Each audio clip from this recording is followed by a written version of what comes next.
kita angkat pujian. Ku dengar Yesus memanggil.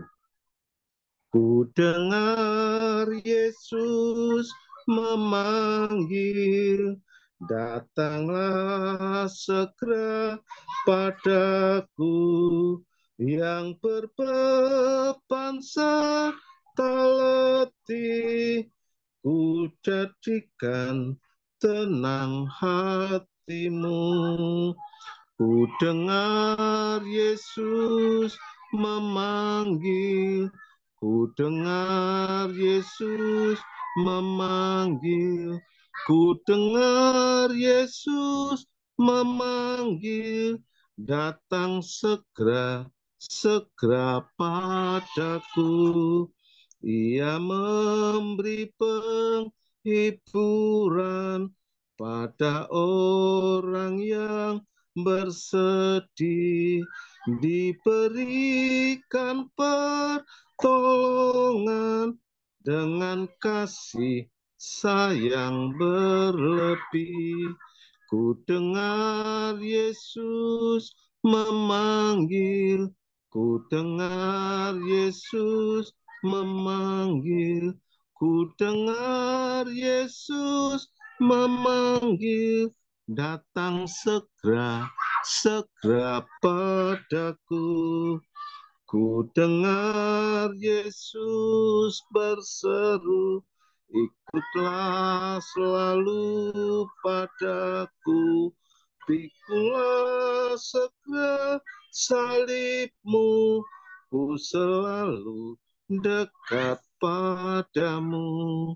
Ku dengar Yesus memanggil, ku dengar Yesus memanggil, ku dengar Yesus memanggil, datang segera, segera padaku.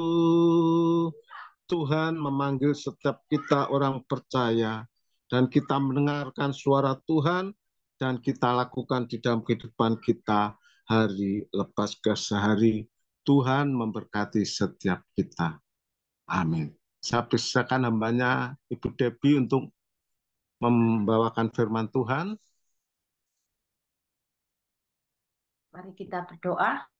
Bapa, mengucap syukur atas setiap anugerah dan kebaikan Tuhan dalam kehidupan kami. Terima kasih kami masih boleh punya kesempatan untuk kami beribadah bersama melalui Zoom pada sore hari ini. Dan saat ini kami mau bersama-sama Tuhan belajar kebenaran firman, membuat kami semakin mengenal Tuhan, membuat kami semakin mengerti jalan Tuhan dalam kehidupan kami. Dan biarlah kebenaran firman boleh meneguhkan kami, boleh menasehati kami, boleh menegur kami Tuhan, membuat kami menjadi pribadi yang semakin berkenan di hadapan Tuhan. Biarlah Tuhan sendiri yang menyampaikan pesan Tuhan, biarlah Tuhan sendiri mengurapi setiap kami, baik hamba-Mu yang menyampaikan maupun jemaat Tuhan yang Tuhan kasihi melalui Zoom Family Ministry pada sore hari ini. Terpujilah nama Bapa di dalam dan demi nama Tuhan Yesus. Haleluya. Amin. Shalom semuanya. Hari ini kita akan belajar dengan satu tema, menanti kepastian janji Tuhan. Ya, mari sama-sama kita buka dalam Kejadian 37.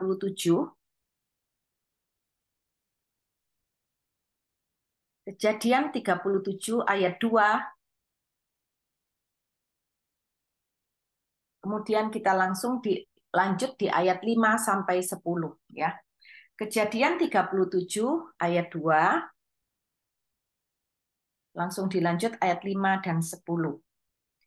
Inilah riwayat keturunan Yakub. Yusuf tatkala berumur 17 tahun, jadi masih muda. Biasa menggembalakan kambing domba bersama-sama dengan saudara-saudaranya, anak-anak Bilha dan Silpa, kedua istri ayahnya. Dan Yusuf menyampaikan kepada ayahnya kabar tentang kejahatan saudara-saudaranya. Ayat yang kelima. Pada suatu kali bermimpilah Yusuf, lalu mimpinya itu diceritakannya kepada saudara-saudaranya. Sebab itulah mereka lebih benci lagi kepadanya. Karena katanya kepada mereka, coba dengarkan mimpi yang kumimpikan ini. Tampak kita sedang di ladang mengikat berkas-berkas gandum, lalu bangkitlah berkasku dan tegak berdiri. Kemudian datanglah berkas-berkas kamu sekalian, mengelilingi dan sujud menyembah kepada berkasku itu. Lalu saudara-saudaranya berkata kepadanya, apakah engkau ingin menjadi raja atas kami? Apakah engkau ingin berkuasa atas kami? Jadi makin bencilah mereka kepadanya karena mimpinya itu dan karena perkataannya itu. Lalu ia memimpikan pula mimpi yang lain yang diceritakannya kepada saudara-saudaranya. Katanya, aku bermimpi pula, tampak matahari, bulan, dan 11 bintang sujud menyembah kepadaku. Setelah hal ini diceritakannya kepada ayah dan saudara-saudaranya, maka ia ditegur oleh ayahnya. Mimpi apa mimpimu itu? Masakan aku dan ibumu serta saudara-saudaramu sujud menyembah kepadamu sampai ke tanah. Nah, perikop yang barusan kita baca adalah sebuah janji daripada Tuhan, ya, melalui mimpi kepada Yusuf bahwa satu hari kelak Tuhan akan mengangkat Yusuf menjadi orang yang memiliki kekuasaan, memiliki jabatan, sehingga semua keluarganya itu nanti akan tunduk di bawah kekuasaan Yusuf, ya. Dan kemudian itu adalah janji Tuhan kepada Yusuf. Kemudian coba kita lihat Kejadian 41. Kejadian 41 ayat 46. Kejadian 41 ayat 46. Yusuf berumur 30 tahun ketika ia menghadap Firaun, raja Mesir itu. Maka pergilah Yusuf dari depan Firaun, lalu dikelilingnya seluruh tanah Mesir. Jadi ayat yang ke-46 ini menunjukkan bahwa janji Tuhan kepada Yusuf itu digenapi ketika dia berumur 30 tahun, ya. Tadi kalau kita lihat di dalam Kejadian 37, berapa umur Yusuf pada waktu dia diberikan mimpi oleh Tuhan? Umurnya tatkala pada waktu itu adalah 17 tahun. Jadi di sini kita bisa lihat bahwa Yusuf memerlukan waktu, menunggu waktu 13 tahun untuk janji Tuhan itu digenapi di dalam hidupnya. Kalau kita lihat tokoh-tokoh Alkitab yang lain, ya, Abraham, bapak kita, dia menunggu 25 tahun, saudara. Daud, dia menunggu 15 tahun. Nah, mungkin kita di sini bertanya, kenapa sih janji Tuhan itu kok lama banget, ya? Kok lama banget menunggu waktunya? Apakah memang Tuhan itu sengaja mengulur-ngulur waktunya? Ataukah mungkin sesaat itu Tuhan lupa, dan ketika Tuhan ingat, baru Tuhan menepati janjinya. Di sini kita akan belajar bagaimana menanti kepastian janji Tuhan. Mari kita belajar dari seorang Yusuf. Ketika umur 17 tahun, dia dijanjikan oleh Tuhan bahwa satu hari kelak aku akan mengangkat engkau menjadi orang yang besar. Kau akan punya jabatan tinggi di mana semua orang akan tunduk dan sujud menyembah kepadamu. Itu adalah janji Tuhan kepada Yusuf. Namun setelah Yusuf menerima janji itu dari Tuhan, apa yang terjadi, saudara? Yang terjadi bukanlah apa yang di dalam mimpinya itu, tetapi yang terjadi malahan saudara-saudaranya semakin membenci Yusuf. Mereka semua mau membunuh Yusuf. Kemudian Yusuf ini dijual, ya saudara. Setelah dia dijual, kemudian dia bekerja di rumah Potifar. Di sana dia diberikan kekuasaan, tetapi kemudian tante Potifar memfitnah Yusuf sehingga kemudian Yusuf ini masuk ke dalam penjara. Setelah dia masuk di dalam penjara, juru minuman juga melupakan dia. Kejadian demi kejadian, masalah demi masalah, penderitaan demi penderitaan itu datang bertubi-tubi kepada Yusuf. Padahal yang dia terima adalah janji Tuhan. Di sini mungkin kalau kita menjadi Yusuf, apa yang akan kita lakukan, ya? Kalau sekarang saat ini kita sudah tahu karena akhirnya bagaimana, karena kita membaca Alkitab. Tetapi coba kita bayangkan, seandainya pada waktu itu kitalah yang menjadi Yusuf, bagaimana perasaan kita, bagaimana iman kita? Mungkin kita mempertanyakan, Tuhan ini serius enggak sih dengan janjinya? Padahal Yusuf ini tidak pernah meminta, tetapi Tuhan sendiri yang memberikan janji. Tetapi setelah Tuhan berikan janji, bagaimana kenyataannya? Justru masalah dan penderitaan yang Yusuf hadapi. Di mana Tuhan, di mana janjinya? Ya, saudara. Mungkin hari ini saudara juga bertanya, sedang menunggu janji Tuhan. Tetapi kenapa janji Tuhan itu kok seakan-akan semakin hari semakin menjauh, ya? Tanda-tanda sedikit pun itu tidak ada, tidak nampak di dalam kehidupan kita. Nah, apa yang harus kita lakukan selama kita menunggu janji Tuhan? Jangan tawar hati, saudara. Sekalipun kita menunggu janji Tuhan itu belasan tahun, seperti apa yang dilakukan oleh Yusuf. Yusuf menunggu 13 tahun, tetapi ketahuilah saudara, kenapa kok Yusuf ini perlu menunggu 13 tahun? Karena begini saudara, ketika Tuhan itu memberikan janjinya kepada Yusuf, ya, Tuhan ini tidak sedang mengulur-ngulur waktu, tetapi Tuhan ini akan menggenapi janjinya sesuai dengan tujuan dan kehendaknya dalam hidup Yusuf. Janji Tuhan adalah mengangkat Yusuf menjadi orang yang besar. Dan selama 13 tahun yang Tuhan kerjakan itu adalah proses persiapan bagi Yusuf, sehingga ketika satu hari kelak dia diangkat oleh Tuhan, Yusuf ini sudah siap. Dan Tuhan mau ketika Yusuf diangkat oleh Tuhan, Tuhan itu tidak menginginkan bahwa Yusuf itu jatuh ke dalam dosa karena Yusuf belum siap, ataupun karena nanti Yusuf ini menjadi orang yang sombong, menjadi orang yang lengah, menjadi orang yang takabur. Sehingga benar-benar Tuhan mempersiapkan Yusuf selama 13 tahun. Jadi selama kita menunggu janji Tuhan, yang pertama yang harus kita ingat, janji Tuhan itu pasti akan digenapi, tetapi akan ada yang namanya proses. Dan 13 tahun inilah yang dialami oleh Yusuf. Dia mengalami proses di dalam hidupnya. Supaya apa? Di dalam proses ini dia belajar percaya kepada janji Tuhan. Di dalam proses ini dia belajar untuk mengenal Tuhan lebih lagi, saudara. Nah, jadi menunggu janji Tuhan itu memang pasti ada prosesnya, karena memang proses itu adalah masa persiapan di mana Tuhan sedang menggembleng Yusuf agar satu hari kelak ketika Tuhan mengangkat Yusuf menjadi orang nomor 2 di Mesir, dia ini sudah siap, ya. Mungkin kita semua di sini adalah orang tua yang sudah memiliki anak. Kita dulu mungkin basicnya bekerja. Nah, pekerjaan yang kita lakukan tidak mungkin kita lakukan itu seumur hidup kita. Pasti akan kita wariskan kepada anak-anak kita. Mungkin pada waktu mereka kecil, kadang anak-anak tuh suka ngerengek, "Papa, ayolah jangan kerja terus, Papa mainlah sama aku," gitu ya. Tapi mungkin seorang ayah kan berkata, "Nak, Papa harus bekerja." Mungkin pada waktu itu anaknya nangis, anaknya marah, "Papa, ayolah nggak usah kerja, main aja lah sama aku." Papanya akan memberikan pengertian, "Nak, Papa harus kerja." Dan pekerjaan yang Papa lakukan nanti juga pasti akan diberikan kepadamu, ini untuk kebaikanmu.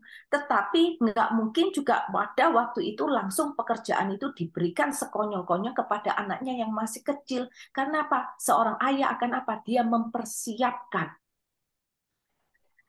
anaknya untuk dididik, untuk digembleng. Sehingga mungkin nanti ketika anaknya sudah masa-masa remaja, mungkin sudah sekolah SMA, seorang ayah akan mengajarkan bisnis ini kepada anaknya, supaya ketika bisnis ini diserahkan kepada anaknya, anaknya bisa meneruskan, anaknya bisa mengelola, membawa bisnis ini semakin naik, semakin tinggi, dan bukan mengalami kebangkrutan. Seorang ayah pasti melakukan itu. Dia akan mempersiapkan anaknya dengan sungguh-sungguh. Tetapi apakah ayahnya sengaja mengulur-ngulur waktu untuk tidak menepati janjinya, memberikan bisnis ini kepada anaknya? Tentu tidak.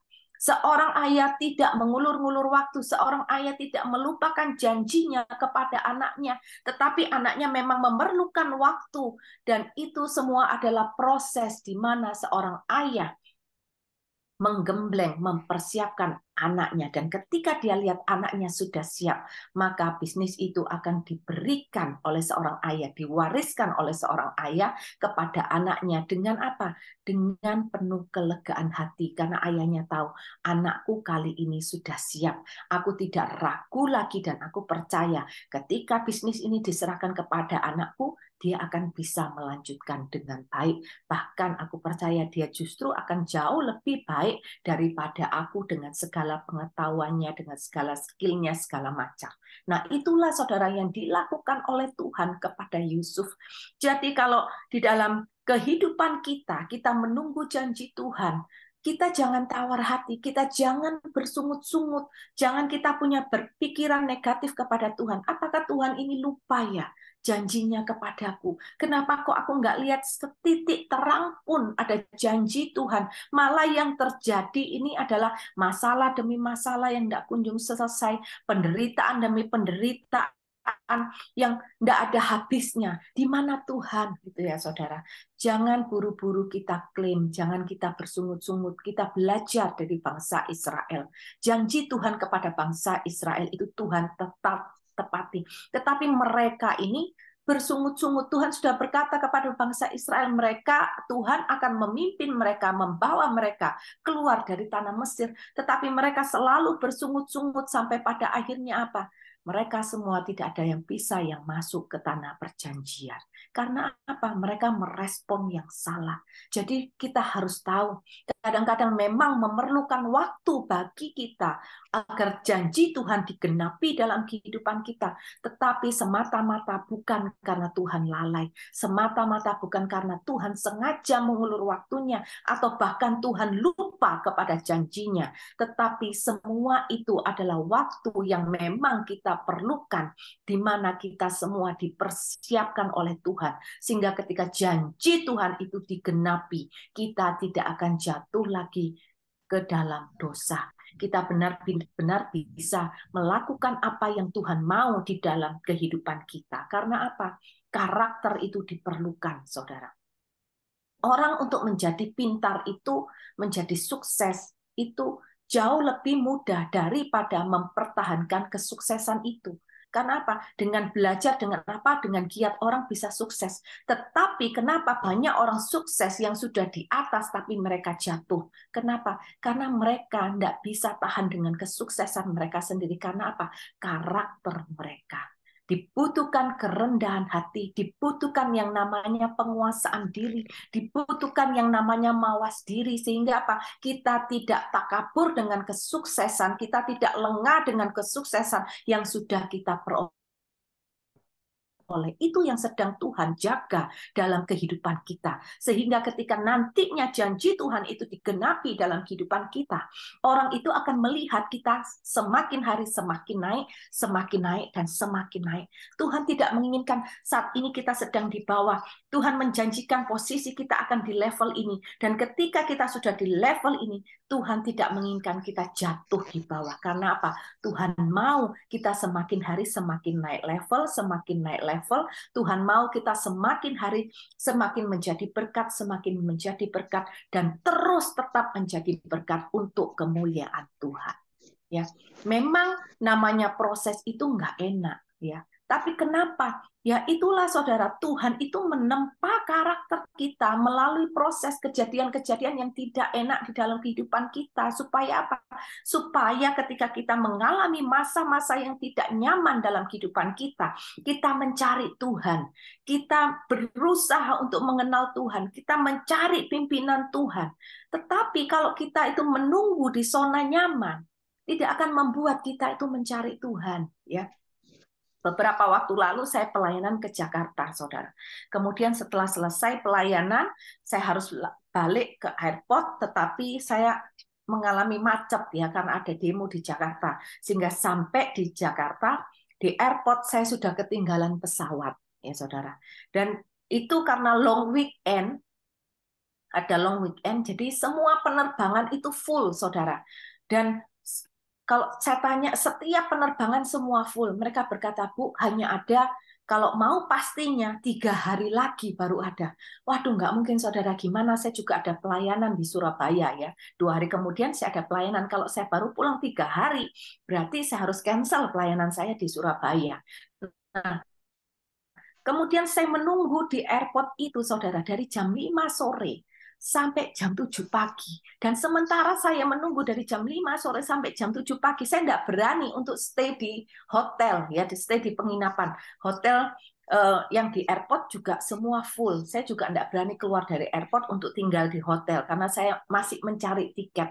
Selama saya menunggu, belum ada kejelasan. Menunggu itu tidak nyaman, saudara.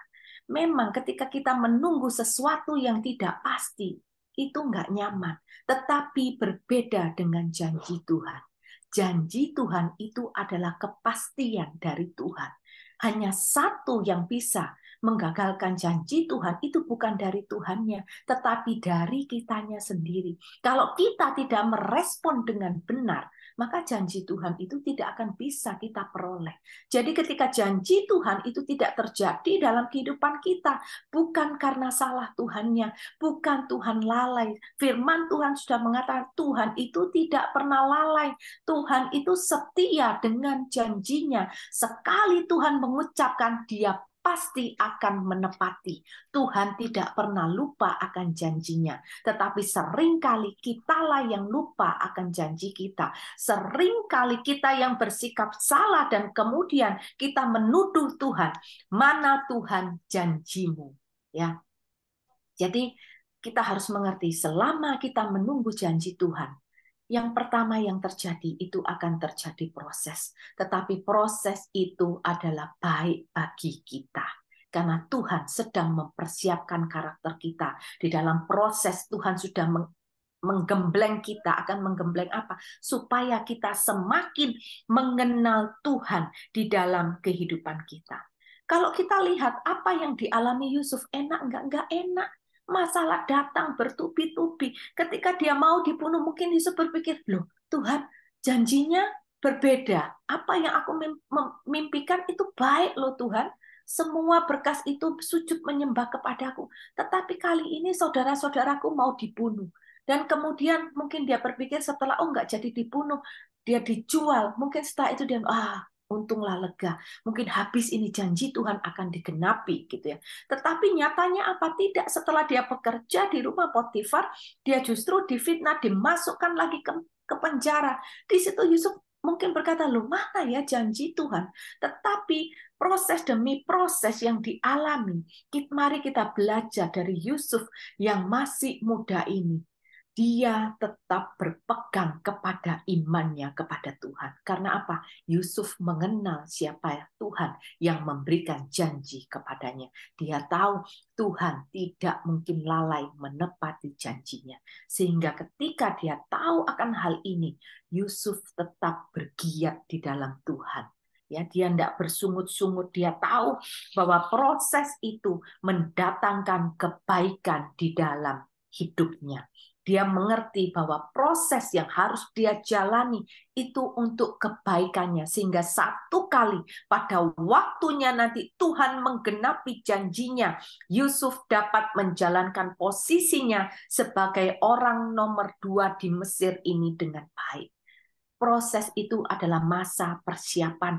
Proses itu adalah masa penggemblengan bagi Yusuf dan juga bagi kita. Kita lihat di dalam proses yang dialami Yusuf, apa yang sedang Tuhan ajarkan kepada dia. Yusuf belajar tentang apa? Pengampunan. Bagaimana seorang saudaranya ya yang sedara dengan dia justru ingin membunuh dia. Seharusnya saudara itu mengayomi. Yang namanya saudara itu harusnya melindungi, saling menyayangi. Tetapi Yusuf mendapatkan perlakuan yang sebaliknya. Dan kemudian Yusuf harus belajar bersabar, menunggu waktu Tuhan yang terbaik. Tetapi Yusuf tidak bersungut-sungut karena apa? Dia tahu Tuhan jauh lebih tahu kapan waktunya. Janji Tuhan itu digenapi. Dia percaya waktu Tuhan itu pasti yang terbaik. Dan kita bisa lihat ya bahwa proses yang Tuhan berikan kepada Yusuf benar-benar mematangkan Yusuf. Kita lihat ketika dia menjadi orang nomor 2 di Mesir, dia bertemu dengan saudaranya pada waktu Yusuf sudah diangkat menjadi penguasa di Mesir. Apakah ketika dia berjumpa dengan saudaranya, Yusuf membalas dendam? Tidak, saudara. Dia tidak membalas kejahatan demi kejahatan. Pada waktu dia bertemu dengan saudaranya, dia menangis, meraung-raung. Itu bukan meluapkan kejengkelannya, bukan meluapkan dendamnya, tetapi di sana Yusuf meluapkan rasa rindunya. Bertahun-tahun dia tidak bisa bertemu dengan saudara-saudaranya. Sehingga ketika dia bertemu dengan saudaranya, dia meluapkan rasa rindunya, dia meluapkan rasa sayangnya, ya. Saudara, itu yang Yusuf lakukan. Benar-benar Yusuf diajarkan karakter yang benar sebagai pengikut Kristus yang katanya cinta kepada Tuhan. Yusuf ketika dia diangkat menjadi orang nomor 2 di Mesir, dia tidak berubah menjadi Yusuf yang pongah, dia tidak menjadi orang yang sombong, dia tidak menjadi Yusuf yang arogan, dia tidak membalas dendam kepada saudara-saudaranya. Dan disitulah tujuan Tuhan tercapai dalam kehidupan Yusuf, yaitu apa? Tuhan mengangkat Yusuf menjadi orang nomor 2 di Mesir. Sebagai apa, saudara? Untuk memelihara kehidupan suatu bangsa yang besar pada musim kelaparan terjadi. Dan karena Yusuf sudah digembleng di dalam proses yang Tuhan kerjakan selama 13 tahun itu, Yusuf bisa mengerjakan tugas daripada Tuhan itu dengan baik. Tujuan Tuhan dalam kehidupan Yusuf itu tercapai. Kita ingat, saudara, ya, janji Tuhan itu punya tujuannya. Sehingga Tuhan perlu mempersiapkan kita. Dia perlu mempersiapkan Yusuf melewati proses. Tuhan perlu mempersiapkan siapa saja yang akan menerima janji Tuhan. Jadi hari ini jika kita menunggu janji Tuhan, ada masalah, ada penderitaan yang terjadi, terimalah itu sebagai proses pembentukan karakter yang Tuhan kerjakan di dalam kehidupan kita. Nah, saya pernah kesaksian ya di family ministry bahwa saya dulu pernah mengalami pergumulan rumah tangga, ya. Dan di tengah-tengah saya mengalami pergumulan rumah tangga, ya, setelah saya melewati 6 tahun, di tahun yang ke-6, saudara, saya menerima janji Tuhan melalui hamba-hamba Tuhan yang tidak saya kenal. 3 hamba Tuhan ini selalu berkata, Tuhan akan memulihkan keluargamu. Hamba Tuhan yang lain berkata, suamimu akan bertobat. Hamba Tuhan yang lain berkata, suamimu akan melayani Tuhan. Ada hamba Tuhan lagi yang berkata, waktunya sudah selesai. Waktunya sudah dekat. Ya. Saya pikir, wah, saya senang menerima janji Tuhan. Saya katakan, yes, amin. Saya percaya janji Tuhan pasti digenapi. Itu yang saya katakan. Tetapi apakah kemudian 1 bulan kemudian janji Tuhan digenapi? Enggak. Apakah 3 bulan kemudian janji Tuhan digenapi? Tidak. Apakah 1 tahun kemudian janji Tuhan digenapi? Tidak. Tetapi 6 tahun kemudian, saudara, janji Tuhan itu baru digenapi, keluarga kami dipulihkan. Setelah saya melihat ke belakang, kenapa ya kok butuh waktu 6 tahun? Disitulah waktu 6 tahun Tuhan proses saya, membentuk karakter saya menjadi istri penolong yang benar di hadapan Tuhan. Saya diajarkan yang namanya pengampunan, saya diajarkan yang namanya sabar, saya diajarkan tetap tunduk kepada suami, saya diajarkan bagaimana menghormati, menghargai suami, sekalipun suami pada waktu itu tidak mengasihi saya, sekalipun pada waktu itu suami menyakiti hati saya bertubi-tubi. Saya diajarkan untuk tidak membalas kejahatan dengan kejahatan, tetapi justru semakin orang berbuat jahat, semakin suami menyakiti, semakin harus saya memberikan kasih kepada dia, supaya apa? Melalui kehidupan istrinya, dia boleh melihat ada kasih Yesus, supaya dia melihat bahwa setelah istrinya bertobat mengikut Tuhan, istrinya mengalami perubahan. Dan disinilah, saudara, ketika Tuhan melihat, oh, waktunya saya sudah siap, saya sudah selesai menjalani proses seperti yang Tuhan mau, disitulah Tuhan memulihkan keluarga kami. Jadi hari ini kalau kita menunggu janji Tuhan, saudara tidak akan pernah bisa luput dari yang namanya proses. Kalau saudara mau janji Tuhan itu digenapi dalam kehidupan kita, maka kita harus mau menjalani proses. Tidak ada yang namanya janji Tuhan digenapi tanpa melalui proses, ya saudara. Karena Tuhan tidak akan memberikan sesuatu kepada kita jikalau apa yang Tuhan berikan kepada kita membuat kita jatuh dalam dosa di masa depan. Tuhan tidak akan memberikan segala sesuatu kepada kita jika apa yang Tuhan berikan membuat kita justru berpaling daripada Tuhan di masa depan. Tetapi justru ketika janjinya digenapi, Tuhan ingin melihat kita justru akan semakin cinta Tuhan. Kita justru semakin menggebu-gebu kepada Tuhan. Kita justru semakin ingin bersaksi untuk kemuliaan Tuhan. Kita semakin bergiat di dalam pekerjaan Tuhan. Ya, saudara, jadi selama menanti janji Tuhan, yang akan terjadi yang pertama itu adalah proses. Dan yang kedua, apa? Yang kedua itu adalah tugas. Kita tidak boleh melupakan tugas. Selama janji Tuhan itu belum digenapi, ada tugas yang harus kita kerjakan. Kita lihat ya dari Yusuf. Ketika Yusuf sudah dijual, dia tinggal di rumah Potifar. Tuhan memberikan tugas buat dia. Potifar mempercayakan segala urusan rumah tangganya kepada Yusuf. Dan di sini Yusuf belajar untuk mengerjakan hal yang kecil itu dengan setia, dengan penuh tanggung jawab.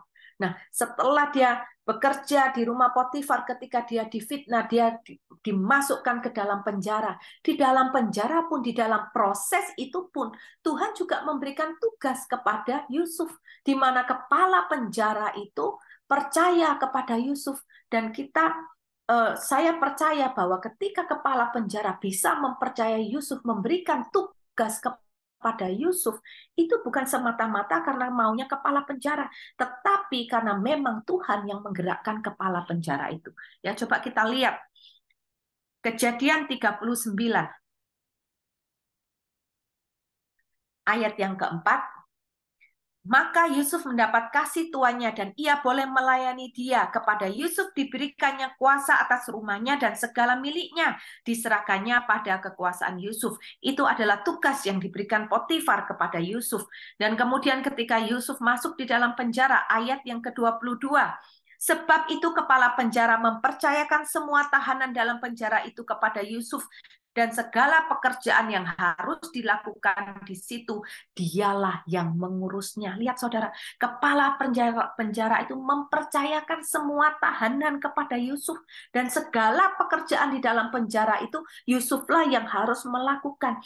Ini semua tugas daripada Tuhan. Di mana Tuhan mengajarkan kepada Yusuf, yuk setia dulu dalam perkara-perkara kecil. Ya, pertama dia disuruh ngurus perkara yang lebih kecil di dalam rumah tangga. Setelah itu naik level sekalipun, saudara. Tugasnya naik level, tapi tempatnya memang nggak enak. Tempatnya di mana? Di dalam penjara. Tetapi Tuhan mempercayakan tugas yang lebih berat lagi kepada Yusuf. Dan di situ Yusuf belajar untuk setia kepada perkara kecil. Di sana dia tetap digembleng oleh Tuhan. Untuk apa?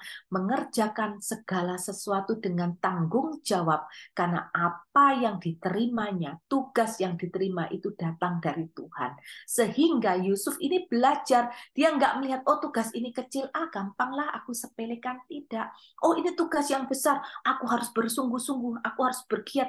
Enggak. Tetapi mau tugas itu kecil, mau tugas itu besar, dia belajar tidak melihat besar dan kecilnya, tetapi dia belajar tugas dari Tuhan. Aku harus mengerjakannya dengan setia dan penuh tanggung jawab. Dan bukankah Tuhan berkata apa, saudara? Ketika kita setia kepada perkara-perkara yang kecil, Tuhan akan mempercayakan perkara-perkara yang jauh lebih besar di dalam kehidupan kita. Amin, saudara. Ya. Lukas 16 ayat 10. Barang siapa dalam perkara-perkara setia dalam perkara-perkara kecil, ia setia juga dalam perkara-perkara besar. Dan barang siapa tidak benar dalam perkara-perkara kecil, ia tidak benar juga dalam perkara-perkara besar. Di dalam kita menantikan janji Tuhan, akan ada proses, dan di dalam proses itu ada tugas yang harus kita kerjakan. Kita harus ingat, saudara, dimanapun kita ditempatkan, janji Tuhan walaupun belum digenapi, sekalipun hari ini kita masih mengalami proses, kita tidak boleh melupakan panggilan kita. Saudara, dengan saya, apapun kondisi kita tetap dipanggil untuk menjadi berkat bagi orang lain. Kita dipanggil agar melalui kehidupan kita, orang lain boleh mengenal Tuhan. Sekalipun proses kita berat, tetapi kita lihat jikalau ada orang lain juga mengalami masalah, kita tidak boleh berdiam diri, tetapi kita harus membantu, mengulurkan tangan. Paling tidak yang bisa kita lakukan, kita pegang kedua tangannya, kita ajak mereka berdoa, berikan mereka kekuatan. Dan ketika orang yang kita kuatkan, mereka melihat, oh ternyata orang yang berdoa bagi dia, orang yang memberikan kekuatan bagi dia, orang ini pun juga masih mengalami masalah yang belum selesai. Di situ saudara memberikan kekuatan ekstra kepada orang itu. Orang itu akan berkata begini, kalau dia kuat, maka saya pun juga pasti akan bisa kuat. Kalau dia bisa teguh di dalam imannya, maka saya pun juga bisa. Karena Tuhan yang kita sembah adalah Tuhan yang sama. Jadi kalau kita mengalami proses selama menunggu janji Tuhan belum digenapi, kita jangan malu, jangan minder, jangan terintimidasi. Oh mungkin aku dosanya banyak ya, oh mungkin aku tidak layak ya. Saudara, tidak ada satu orang pun di muka bumi ini yang layak menerima janji Tuhan. Tidak ada seorang pun di muka bumi ini orang benar yang bisa menerima janji Tuhan. Tetapi kita semua adalah orang yang dibenarkan. Kita adalah orang yang dilayakkan. Ingatlah saudara, sekalipun kita dalam lembah kekelaman, tidak pernah boleh melupakan bahwa kita dipanggil untuk menjadi terang. Kita dipanggil untuk menjadi berkat. Ya. Tuhan berkata apa? Pelita gantang itu harus ditaruh di atas supaya selalu menerangi. Masalah boleh mencoba menarik kita ke bawah, tetapi berdirilah teguh. Justru kita akan semakin terbang tinggi. Karena apa? Karena iman kita kepada Tuhan. Kita percaya janji Tuhan pasti digenapi asal kita bisa merespon dengan benar. Ya, setiap proses asal kita melakukan, menjalankan tugas dari Tuhan dengan setia dan penuh tanggung jawab, maka pada waktunya nanti janji Tuhan itu akan digenapi. Itulah hal yang ketiga. Selama kita menantikan janji Tuhan, akan ada ujiannya. Ini adalah hal yang terakhir. Dan ketika Tuhan melihat kita lulus ujian, saudara, ya, lulus ujian itu adalah ketika apa? Ketika kita tidak bersungut-sungut di dalam proses, kita tetap mengucap syukur, kita tetap memuji menyembah Tuhan. Dan yang kedua, kita setia, penuh tanggung jawab melakukan tugas-tugas dari Tuhan. Dan ketika itu semua kita lakukan, itu semua respon kita. Tuhan berkata apa? Engkau lulus ujian, dan pada waktu itulah janji Tuhan digenapi di dalam kehidupan kita. Jadi hari ini saudara, jangan bertanya-tanya lagi ketika kita menanti janji Tuhan. Kenapa ya? Kok janjinya lama sekali? Apa Tuhan ini lupa? Apakah aku ini orang berdosa? Apakah aku ini tidak layak? Apakah Tuhan ini sudah nggak sayang? Stop bertanya-tanya. Kenapa? Karena melalui firman Tuhan kita mengerti yang namanya janji Tuhan tidak pernah lepas dari proses. Yang namanya janji Tuhan tidak pernah lepas dari yang namanya tugas. Dan yang namanya janji Tuhan tidak lepas dari yang namanya ujian. Dan apa yang harus kita lakukan? Yang pertama, responi proses dengan benar supaya karakter kita semakin serupa dan segambar dengan Dia. Dan yang kedua, lakukan tugas kita dengan penuh tanggung jawab karena kita dipanggil untuk menjadi berkat apapun kondisi dan situasi kita. Yang ketiga, supaya kita lulus ujian, tetap percaya kepada Tuhan dan tetap hormati Tuhan. Ya, kadang-kadang ketika kita tidak sabar menunggu janji Tuhan, kita sudah tidak menghormati Tuhan lagi. Hari ini tetaplah percaya dan hormati Tuhan selayaknya, karena Dia adalah Tuhan di dalam kehidupan kita. Ketika kita berkata Tuhan Yesus adalah Tuhan dalam hidupku, maka perlakukan Tuhan dengan hormat. Hargai Tuhan sebagaimana Dia adalah Tuhan di dalam kehidupan kita. Amin, saudara. Sekian Pesan Tuhan buat sore hari ini, mari kita tundukkan kepala kita berdoa. Bapa mengucap syukur untuk pesan Tuhan pada setiap kami sore hari ini. Biarlah apa yang kami peroleh Tuhan sore hari ini, Tuhan memberikan kekuatan, kami boleh diteguhkan. Setiap kami pasti menanti janji Tuhan, tetapi biarlah mulai hari ini dan seterusnya, kami menanti janji Tuhan dengan semangat yang luar biasa. Kami tidak menjadi lemah, kami tidak tawar hati, kami tidak bersungut-sungut karena kami tahu di dalam menanti janji Tuhan selalu ada proses, ada tugas dan ada ujian, dan kami mau meresponi dengan benar. Kami percaya selama kami merespon dengan benar, selama kami tetap melekat kepada Tuhan, pada waktu Tuhan yang terbaik, janji itu pasti akan digenapi. Terima kasih Tuhan Yesus yang baik, terima kasih Roh Kudus, hamba-Mu terbatas, tetapi biarlah kuasa Tuhan yang tidak terbatas memberikan pengertian yang jauh lebih dalam lagi kepada setiap kami, dan kuasa Tuhan dicurahkan memampukan kami melakukan apa yang kami terima pada sore hari ini, dan kemuliaan hanya kembali ke dalam satu nama Tuhan kami Yesus Kristus. Haleluya. Amin. Tuhan Yesus memberkati. Ya, terima kasih untuk namanya Ibu Dewi Octavia ya, yang sudah menjadi saluran berkat firman Tuhan. Semua diberkati ya. Hari ini kita mendengar apa yang menjadi pesan Tuhan ya. Kita harus tetap menantikan kepastian ya, untuk kita bisa menerima janji-janji Tuhan. Amin. Memang nggak mudah ya. Menantikan janji Tuhan itu sangat membutuhkan kesabaran ya. Seperti yang saya alami ya. Tapi saya mau beritahu ya, Tuhan Yesus itu juga panjang sabar loh, menantikan kita untuk kita bisa melakukan. Amin. Amin. Ya, memang nggak mudah ya. Kita melakukan firman Tuhan itu, orang bilang gam-gam su ya, gampang-gampang susah ya. Tapi buat orang yang percaya, yang memiliki iman, tetap teguh di dalam Tuhan, bagi Tuhan tidak ada yang mustahil. Amin. Karena dia tidak pernah lalai dan dia tidak pernah mengulur-ngulur waktu ya. Bagi yang tetap sabar ya, tetap berdoa, tetap andalkan Tuhan ya. Memang nggak mudah ya, kita tadi sudah dengar melalui 3 proses ya, kita harus memiliki respon yang benar kepada Tuhan. Ya, jangan pernah salah memiliki respon ya. Tetap percaya janji Tuhan adalah ya dan amin. Melalui firman-Nya, dan juga yang kedua, kita harus tetap penuh menjadi tanggung jawab ya, kita sebagai anak Tuhan ya. Kita harus melakukan tugas apa sih yang harus kita lakukan sebagai orang percaya, anak-anak Tuhan, yaitu tetap melayani, tetap mencari jiwa-jiwa untuk Tuhan. Ya, karena di Filipi 1 ayat 22, hidup yang berarti adalah hidup yang memberi buah. Beri buah apa? Buah pertobatan, buah yang manis kepada Tuhan.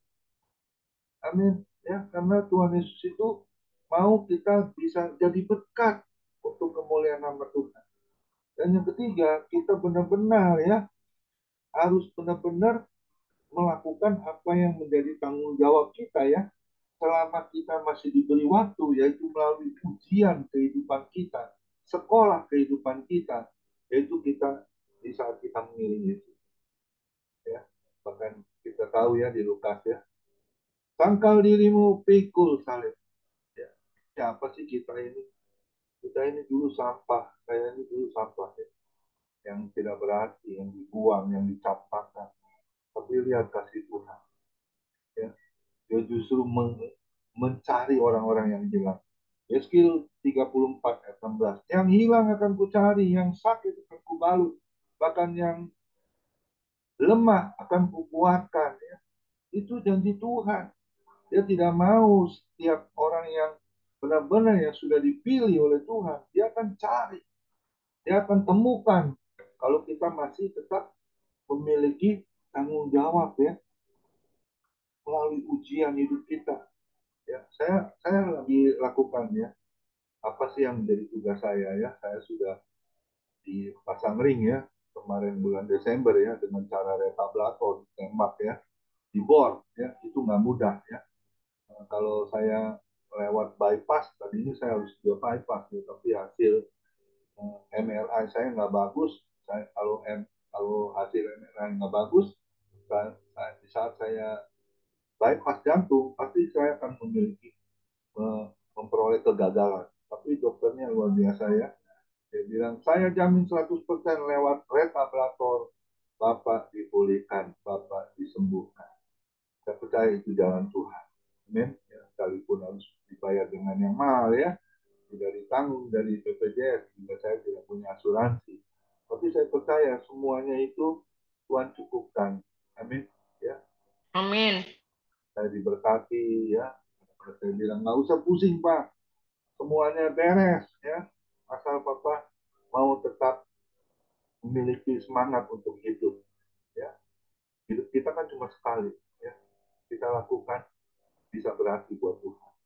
1 Petrus 4 ayat 2 mengatakan, waktu yang sisa jangan kau pergunakan untuk keinginanmu, tetapi biarlah kehendak Tuhan yang harus kita lakukan.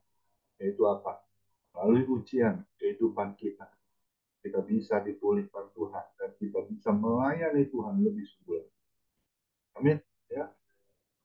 Terima kasih untuk kampanye Ibu Debbie Octavia. Kiranya Tuhan pakai terus pelayanan Ibu menjadi berkat untuk kemuliaan nama Tuhan.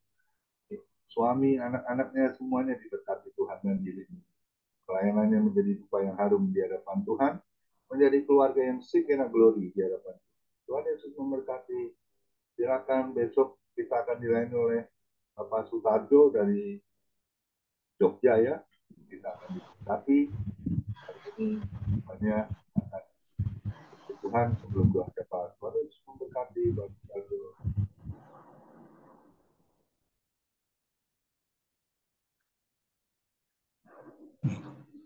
Kita tanggapi firman Tuhan dengan pujian percayalah. Terima kasih BDP, sangat luar biasa firman Tuhan saat ini.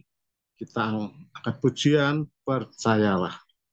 Bila serta Tuhan dalam perjalanan, sinar sabdanya jadi suluh.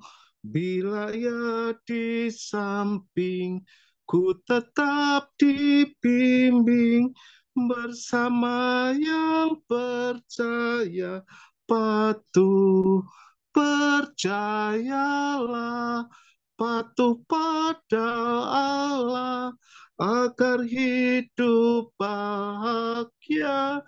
Percaya patuhlah, percayalah, patuh pada Allah agar hidup bahagia. Percaya patuhlah. Silakan Bu Foni untuk berdoa syafaat. Selamat sore Bapak, selamat sore Yesus, selamat sore Roh Kudus. Kembali kami datang bawa kaki-Mu Tuhan. Terima kasih Engkau telah beracara luar biasa Tuhan dalam family ministry Tuhan. Bapak, kami juga berdoa untuk Ibu Debbie yang telah menyampaikan sabda-Mu Tuhan, supaya kami boleh lewat proses ini ada maksud rencana-Mu Tuhan. Bapak, kami percaya Tuhan, kami semua pasti menantikan jawaban dari Engkau Bapak. Bapak, kami harus penuh kesabaran Tuhan untuk menanti jawaban Tuhan. Engkau juga pakai pelayanan Ibu Debbie Tuhan. Lewat kehidupan Ibu Debbie banyak jiwa diselamatkan Bapak. Engkau juga berkati suami dan anak-anaknya Tuhan, supaya satu keluarga boleh setia mengiring Kau sampai selama-lamanya Bapak. Bapak, kami juga berdoa untuk family ministry Pak Komingwan Tuhan. Bapak, pulihkan kesehatan jantungnya Tuhan. Engkau telah menggantikan jantung yang baru untuk Pak Komingwan Tuhan. Kau juga berkati pelayanannya Tuhan. Kau juga berkati istri, anak, mantu, dan cucunya Tuhan. Di masa tuanya dia selalu bahagia Tuhan bisa berkumpul bersama keluarganya Tuhan. Bapak, kami percaya kuasa-Mu luar biasa. Engkau pakai Komingwan lebih lagi Tuhan. Lewat kehidupan banyak jiwa diselamatkan Bapak. Bapak, kami juga berdoa untuk Pak Hendra Winata Tuhan. Pulihkan kesehatannya Tuhan. Kau selalu melindungi dan menjagai Tuhan. Kau sembuhkan Tuhan. Kau jagai Tuhan. Dari ujung ke rambut sampai telapak kaki dengan keadaan yang sehat Tuhan. Bapak, Engkau juga sembuhkan bagian stroke-nya Bapak. Kami percaya kami mempunyai Allah yang sanggup menyembuhkan penyakit Pak Hendra Winata Tuhan. Kau juga berkati istri, anak, mantu dan cucunya Tuhan, supaya satu keluarga boleh setia mengiring Engkau Tuhan. Bapak, kami juga berdoa untuk teman-teman kami yang setia datang di family ministry Tuhan. Kau beri kekuatan kesehatan Tuhan. Kau beri kami pelayan-pelayanmu yang setia Tuhan. Kami melakukan dari perkara kecil sampai perkara yang besar Tuhan. Bapak, kami percaya Engkau juga berkati kehidupan kami masing-masing Tuhan. Baik sebagai suami, istri, anak, cucu kami Tuhan, semua Engkau selalu melindungi dan menjaga Bapak. Bapak, kami percaya kuasa-Mu luar biasa Tuhan. Bapak, kami juga teringat kepada Pak Paul Tuhan yang kemarin tidak enak badan Tuhan. Kami percaya oleh biru-birunya Pak Paul bisa sehat kembali, boleh beraktivitas, boleh melayani Engkau Bapak. Bapak, kami percaya Engkau juga berkati istri, anak, mantu, dan cucunya Tuhan, Pak Paul Tuhan, supaya Pak Paul lebih setia lagi melayani Engkau Tuhan.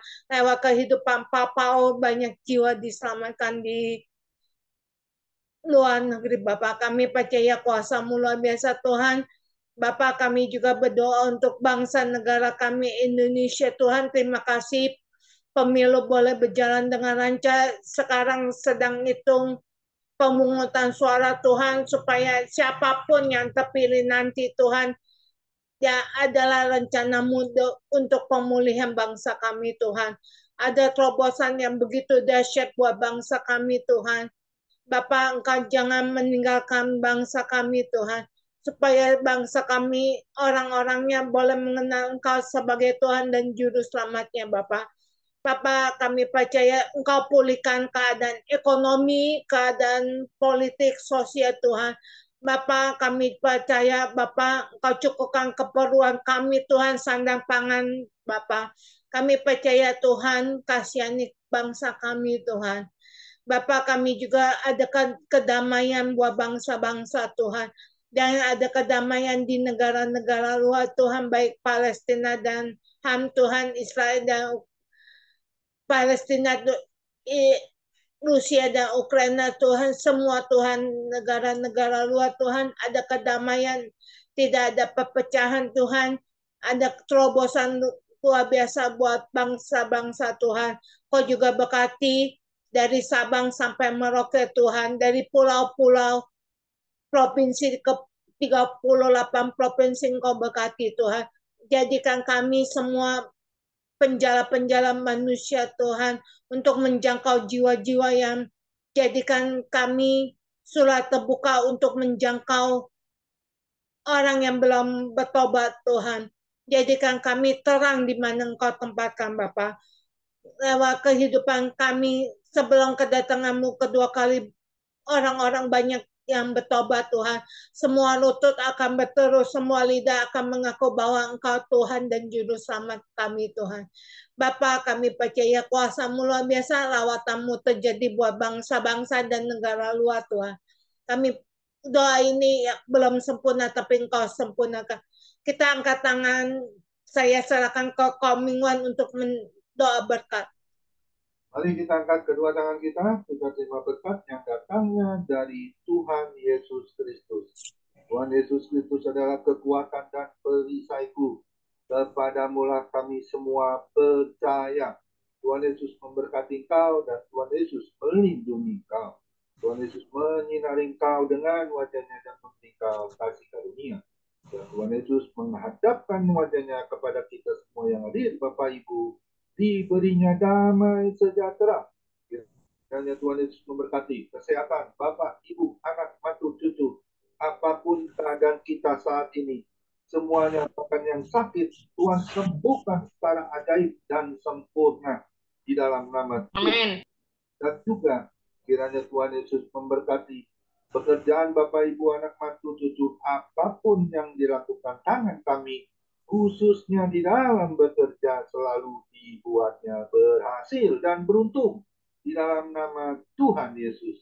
Dan juga kiranya Tuhan Yesus memberkati pelayanan Bapak, Ibu, anak, mantu, cucu menjadi rupa yang harum di hadapan Tuhan.